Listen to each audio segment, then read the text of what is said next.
దారుణమైన అరెస్టులు అనేటివి తప్పుడు కేసులు కట్టి అక్రమంగా మా వైఎస్ఆర్ కాంగ్రెస్ పార్టీ లీడర్లను అందరినీ కూడా ఇండ్లలో నుంచి సగం పొద్దున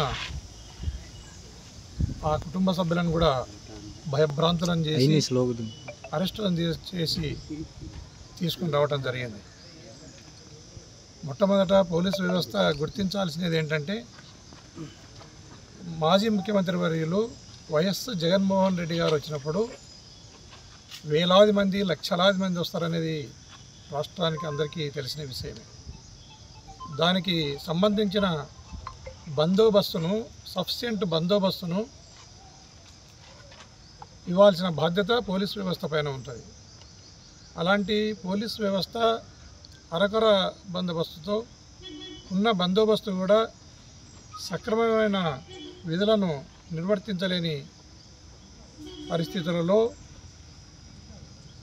దాంట్లో తెలుగుదేశం పార్టీకి సంబంధించిన రౌడీ మూకల నుండి లేదా దౌర్జన్యకారులు రకరకాల దౌర్జన్యకర ఘటనలకు పాల్పడి ఆ రోజు మా జగన్మోహన్ రెడ్డి గారి పర్యటనకు కూడా ఎంతో ఇబ్బంది జరిగిన విషయం అందరికీ తెలిసిందే.